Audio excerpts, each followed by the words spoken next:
बिस्मिल्लाहिर्रहमानिर्रहीम। अस्सलाम वालेकुम व्यूअर्स, उम्मीद है कि आप सब खैरियत से होंगे। मैं आपके लिए हाज़िर हुई हूँ एक न्यू और लेटेस्ट वीडियो के साथ, जिसमें मैं आपके साथ शेयर करूँगी स्लीव्स डिज़ाइन, वो भी न्यू और यूनिक स्टाइल के साथ। तो स्टार्ट करते हैं अपनी वीडियो को। सबसे पहले हमने स्लीव्स ले लेने हैं और स्लीव्स के आगे बॉटम पे हमने इस्त्री की मदद से पहले आपने कपड़े को फोल्ड करना है। एक साइड प्रेस की मदद से लाइनिंग दे लेनी है, मतलब कि एक लाइन बनानी है प्रेस की मदद से। फिर उसके बीच का तकरीबन 1 इंच का डिस्टेंस रख के फिर आपने दूसरी लाइन बनानी है। सेम इसी तरीके से आपने फैब्रिक के ऊपर पहले प्रेस की मदद से लाइनिंग दे लेनी है और देन उसके बाद मशीन की मदद से आपने सिलाई लगा लेनी है। तो इस तरह से जो आपके स्लीव्स के बॉटम हैं वहाँ पे आप इस तरह से पिन टक्स डाल लेंगे। आप प्रेस की मदद से पिन टक्स डालेंगे तो बहुत नीट और अच्छे तरीके से आपकी बनेंगी। और अलबत्ता अगर आप बिगनर्स हैं तो आपके लिए ज़रूरी है कि आप प्रेस की मदद से ही लाइनिंग दें। प्लेट्स डालने के बाद हमने चिपी बुकरम ले लेनी है, जिसकी लंबाई हमने तकरीबन 3 इंच रखी है और चौड़ाई में हमने इतना ही लेना है जितने कि हमारे बाजुओं की चौड़ाई है। और उसके बाद हमने एक तरफ तकरीबन 1/2 इंच की लंबी सी लाइन क्रिएट कर लेनी है। दैन उसके बाद तकरीबन 2-2 इंच के फासले पे हम इस तरह से मार्क करते जाएंगे और इस तरह से लंबी सी लाइन बना लेंगे। जो 2-2 इंच पे हमने जो मार्क किया हुआ है वहाँ पे हमने इस तरह से लंबी लंबी लाइन्स बना लेनी है। फिर उसके बाद जो हमने 2 इंच की मार्किंग की है उसी के सेंटर का जो हाफ बन रहा है तकरीबन 1 इंच बन रहा है, तो 1 इंच छोड़ के हमने इसके सेंटर में इस तरह से मार्किंग करनी है। दैन उसके बाद आपने इस तरह से एक किनारे से जो हमने 1 इंच पे निशान लगाया है, मार्किंग की है, वहाँ पे आपने इस तरह से कटवर्क डिज़ाइन बना लेना है।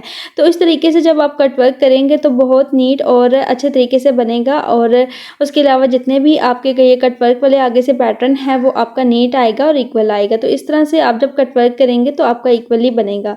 तो यहाँ पे इस तरह से कटवर्क मार्क करने के बाद फिर हमने इसकी इस तरह से कटिंग कर लेनी है और कटिंग करने के बाद जो हमारा कटवर्क वाला पैटर्न है वो रेडी हो जाएगा। और साइड पे जो हमने तकरीबन 1/2 इंच की लंबी सी लाइन क्रिएट की थी, बनाई थी, वो भी हमने 1/2 इसमें से कट कर लेनी है।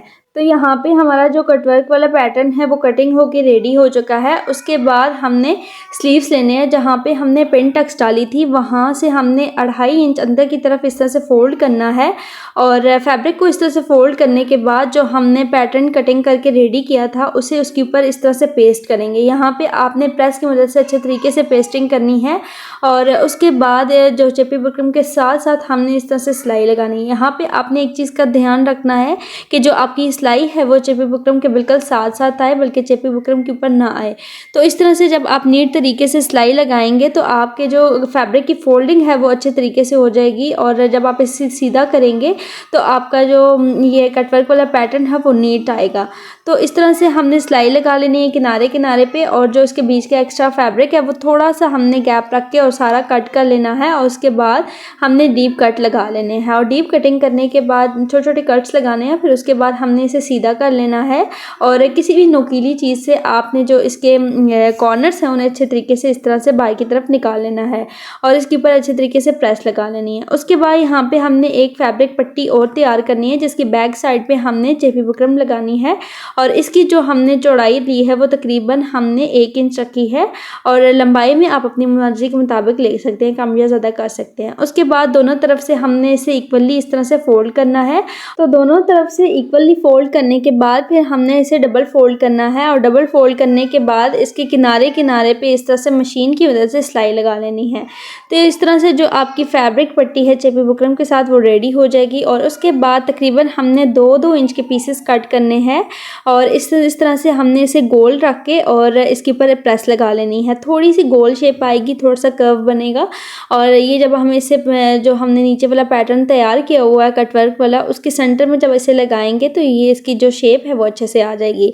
तो उसके लिए इन पीसेस को लगाने से पहले आपने इसे लाजमी थोड़ा सा गोल शेप दे देनी है। तो उसके लिए आप जब पानी का थोड़ा सा साथ यूज़ करके और प्रेस की मदद से इसे थोड़ी सी तिरछी मिन के थोड़ी सी गोल शेप देंगे तो आपकी जो ये कटवर्क वाला पैटर्न जब इसके साथ अटैच करेंगे तो ये फैब्रिक पट्टी के पीसेस और ज़्यादा अच्छे लगेंगे। तो इस तरह से इसके सेंटर में इस तरह से रखिए और इसके किनारे किनारे पे इस तरह से सिलाई लगाते जाएंगे। तो इस तरह से हमारे जो फैब्रिक पट्टी के पीसेस हैं वो भी हमारे कटवर्क वाले पैटर्न पैटर्न के साथ अटैच हो चुके हैं। उसके बाद हमने एक और फैब्रिक पट्टी लेनी है और जिसके ऊपर हमने पिनटक्स लगानी है। तो यहाँ पे इस फैब्रिक पट्टी की जो हमने लंबाई ली है वो हमने तकरीबन 15 इंच ली है। यहाँ पे हमने लंबाई इसलिए ज़्यादा ली है क्योंकि हमने इसके अंदर प्लेट्स डालनी थी और उसके बाद हमने प्रेस की मदद से प्लेट्स डाल लेनी है। और प्लेट्स के अंदर का जो डिस्टेंस हमने रखा है, फासला रखा है, वो तकरीबन हमने हाफ इंच रखा है। तो इस तरह से हर प्लेट के अंदर हाफ इंच का गैप देते जाएंगे और प्लेट्स डालते जाएंगे। प्रेस की मदद से जब आप प्लेट्स डालेंगे तो आपकी जो प्लेट्स हैं वो नीट बनेंगी। उसके बाद हमने आगे वाला कटवर्क वाला पैटर्न रेडी किया है, उसके साथ हम इस फैब्रिक पट्टी को अटैच करेंगे इस तरह से उल्टा रख के और तकरीबन 1 पाँव का गैप दे के और सिलाई लगा लेंगे। उसके बाद हमने आगे से फैब्रिक को इस तरह से डबल फोल्ड करना है। डबल फोल्ड करने के बाद आप चाहें तो इसके ऊपर इस तरह सिलाई भी लगा सकते हैं, नहीं तो इसे अंदर की तरफ इस तरह से फोल्ड करके उसके ऊपर तुरपाई भी कर सकते हैं। उसके बाद हमने यहाँ पे कुछ मोतियों का यूज़ करना है। जो हमने आगे की तरफ पिनटक्स वाली पट्टी अटैच की है, उन पिनटक्स के प्लेट्स के अंदर उनके सेंटर में इस तरह से एक एक मोती लगाते जाना है। और जो हमने पीछे की तरफ कटवर्क वाला पैटर्न है, कटवर्क वाले पैटर्न के कॉर्नर में भी एक एक इस तरह से मोती अटैच करना है।